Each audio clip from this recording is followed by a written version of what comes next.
Welcome to this week's One Intelligence. I'm your host, One Intelligence, Miss Roni, and I always seek to give you exquisite cranial repertoire. This week, I want to talk a little bit about friendships, regular friendships, and friendships in the entertainment industry.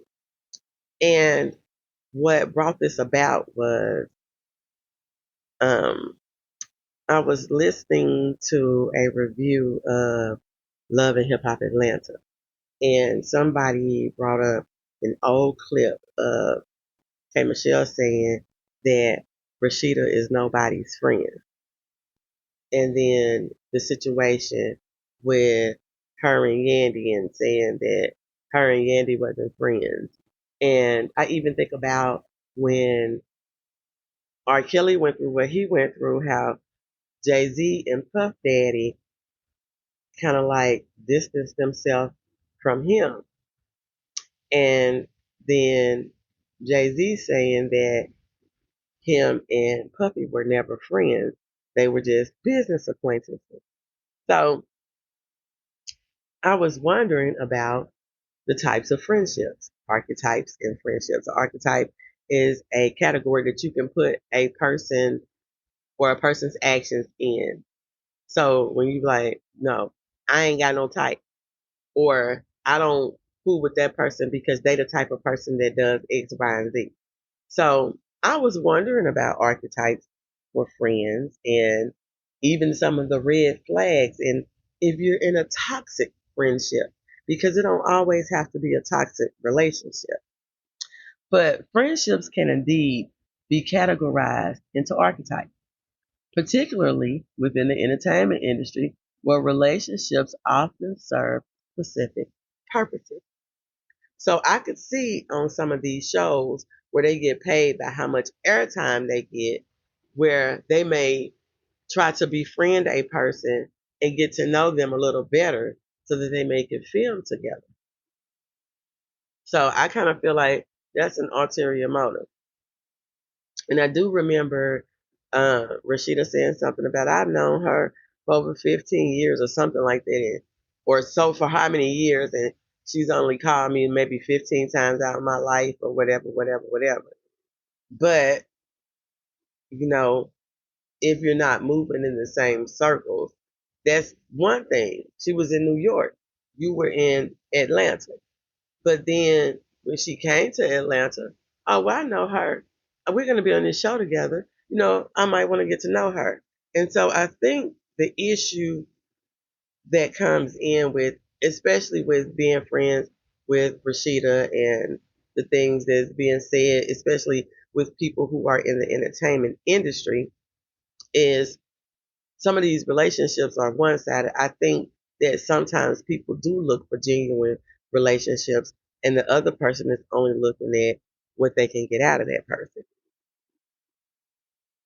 So, for example, the frenemy archetype is prevalent where individuals may appear as friends but have an underlying competitive motive.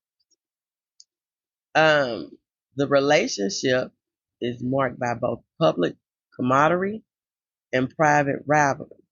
This dynamic illustrates how friendships can be complex and multifaceted, often driven by ambition rather than genuine affection. And I kind of think that maybe Yandy could have let Rashida go on, except for the fact that Rashida allegedly was saying things behind Yandy's back that she wouldn't say to her face. But I also feel like you and Rashida had too many conversations about how you were feeling about her being a friend to you. I had that situation before.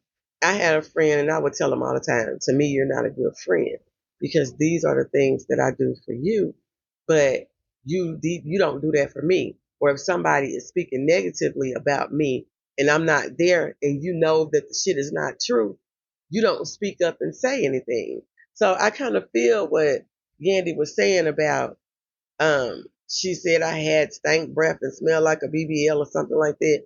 I feel like Rashida was like really out of place for that because if Zell Swag has not said that she got stank breath and a funky BBL or whatever, then it's not true on that show because I look for the truth to come from Zell because Zell tell it how it is. But there are some red flags in toxic relationships, not relationships, friendships. Red flags indicating toxic relationships including manipulation and lack of support. In the entertainment industry, we often see friendships that are transactional, where one individual uses another for personal gain. For instance, the relationship between certain social media influencers can be so superficial, where connections are based on follower count and brand collaboration rather than authentic emotional bonds. Psychological studies indicate that friendships should foster growth and positivity. When they devolve into jealousy and competition, they can become harmful. So if you have a friend that talks behind your back with their group of friends, then obviously that's not a good friend.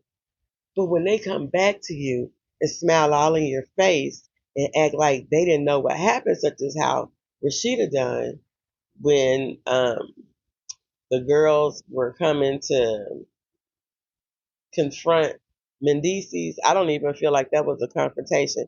I feel like they just wanted to have beef with Yandy just because. And a lot of that, to me, when women coming up out of nowhere having beef with a woman for no reason, especially on these types of shows, it's because I think naturally women get jealous of other women. And that's what it was. You grow to hate that other woman based on what this man is saying. And there's always two sides to every story. But I'm not even looking at just relationship. I'm just looking at just genuine friendship. And I feel like when a person is trying to have a genuine friendship with someone, especially when it's music, acting, art, any of those things involved, and you're in a competitive environment to begin with, of trying to get reach, trying to get airtime, trying to get all this. I do think that people may, I would say, cut a person to try to get ahead. And I just feel like that never works. Or what did he say? When you play dirty, you never win. So and I've seen it throughout my life. People try to cut you. Don't worry about your friendship. Don't honor your feelings, even when you say something to them. And for me, that just gives you the cutoff. Hey, you don't have to believe what I say. Hey, I'm telling you that your other little groups of friends are saying and doing this. And if you're gonna be a jellyback, and I call a jellyback, I got that from one of the tarot readers.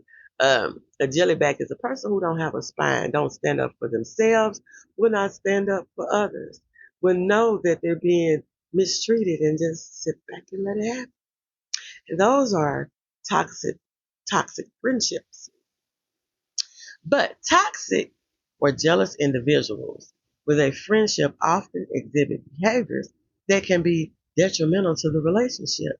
And here are some signs to look out for. So I haven't went through these to see if Rashida fit the bill on it or not.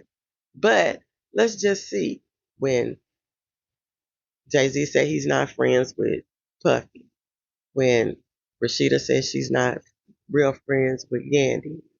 Um, and even other superficial. No, keep making me dance, baby. My head and it won't be no threats. We cool as long as you don't do this. So,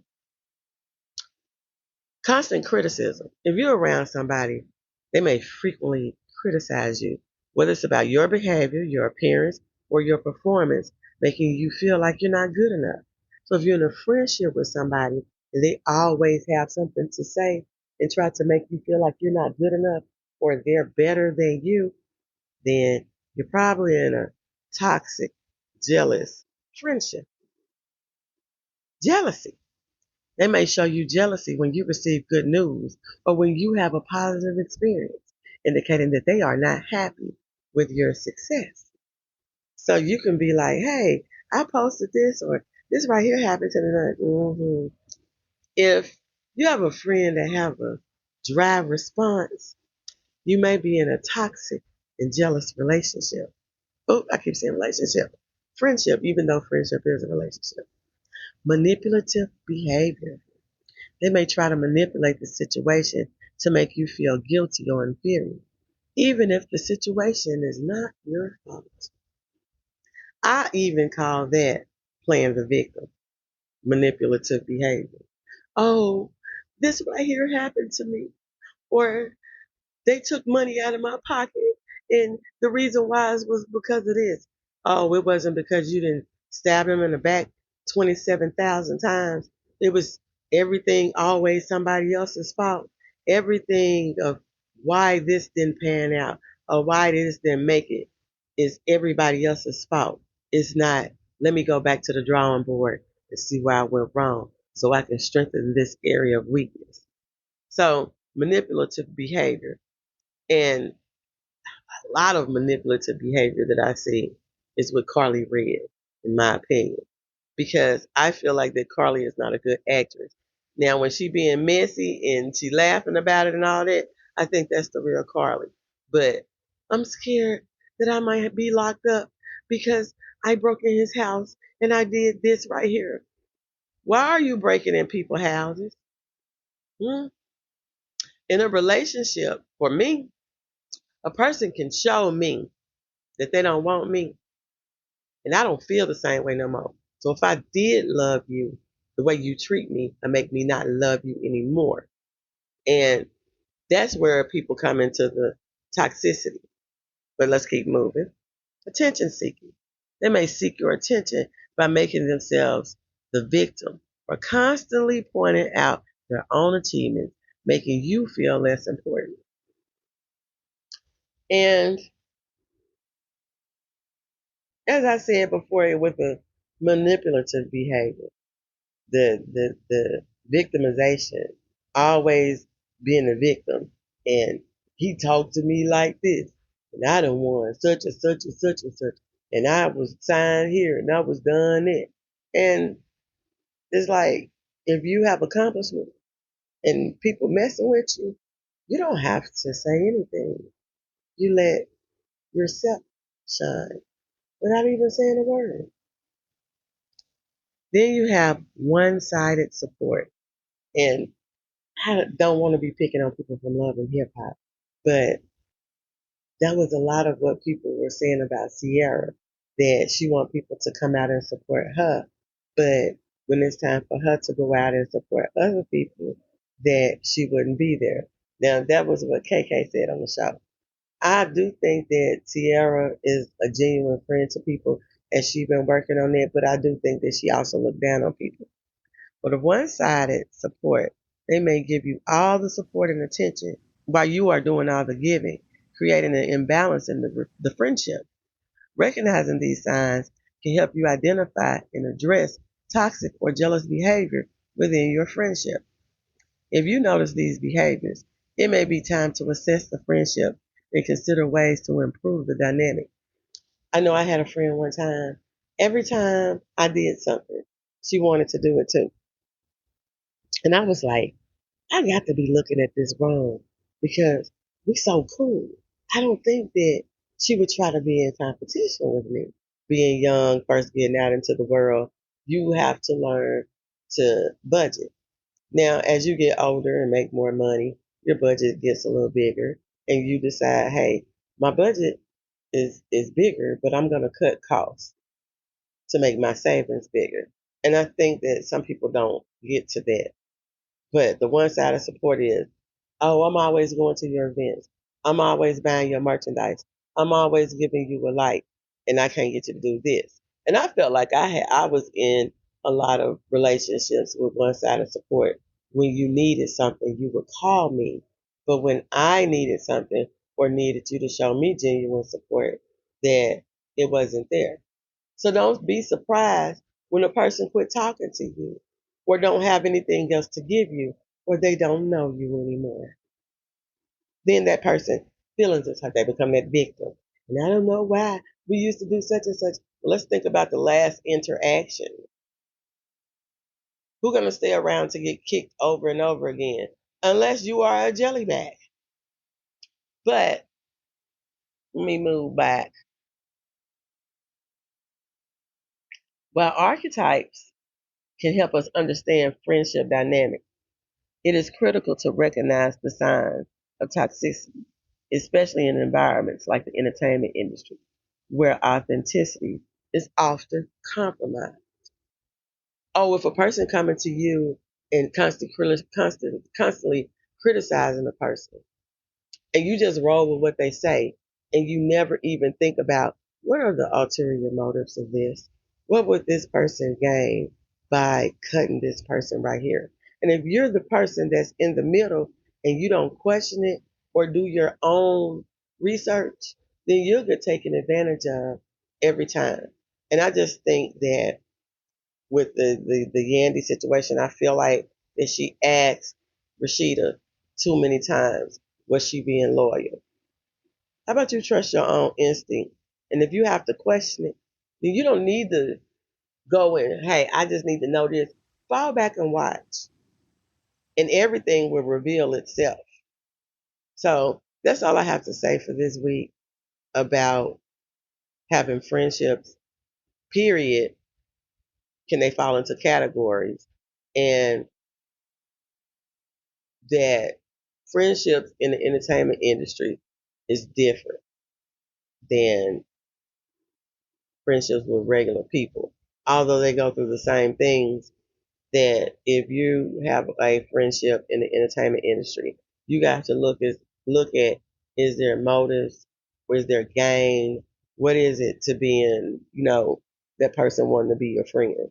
So I mean, I even look at it with the Drake situation and the rumors that if you go work with him or he collab with you, that he's basically taken from you and leaves you with nothing. That's would be considered one-sided support.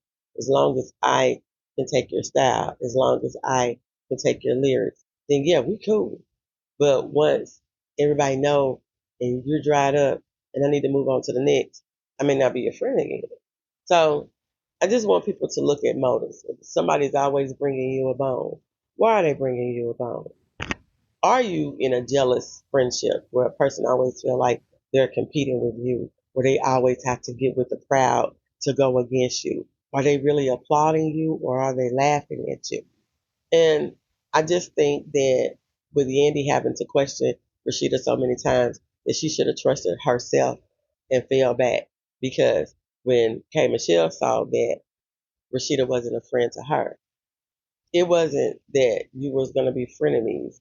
No, I know I watched an interview and they were asking K. Michelle could her and Rashida ever work things out, and she was like, hell no. And that's a lot like how I am. If you cut me, I'm not going to keep letting you come back in my face and cut me. How about you stay over there? And if you try to box me in here, hey, I don't have to be a part of your little group because there's a whole other world out there and you stay within your little group.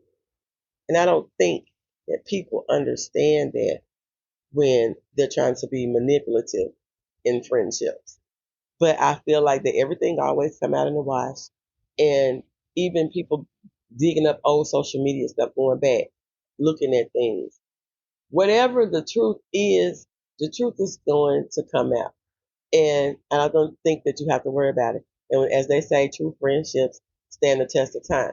But if you're in a friendship and I consider them a good friend and you only really been getting to know them for 3 or 4 months, then it's okay to be like, hey, we might not be cool. We can just, when we see each other, we speak. But no, I'm not going to come over your house. No, you're not going to come over mine. No, I'm not going to call and check on you, see how you doing. Da, da, da, da, da. Keep it superficial if that's really what it is. But I think that where people get it misconstrued with Rashida is Rashida best friend is Kurt. Whether you like their relationship or not, that's who her best friend is. That's who her loyalty is too. And when women get in a relationship and be in a relationship that long, most of the time, their man is their best friend. So just trying to be friends with somebody because she married, I'm married, that's some messy shit right there because when one person is unhappy, if they're a manipulative friend, they're going to try to cause problems in your relationship too. So I just want everybody to look at that and toxicity in your own friendships. And I guess I'll ponder the question, can there really be any real authentic relationships in the entertainment industry? But that's all I got for you today. And I will talk to you next week. Bye. Hey girl, let me tell you about this podcast. Girl, everybody has a podcast these days. But this one interviews new and interesting indie artists. It's called Indie Artist Music Hustle with Blonde Intelligence. Really? Where can I find it? It's on all podcasting platforms, streams live on social media, and on rpentradio.com. What'd you say it was called again? It's called Indie Artist Music Hustle with Blonde Intelligence. Girl, I'm gonna have to check her out. Give it a check, girl.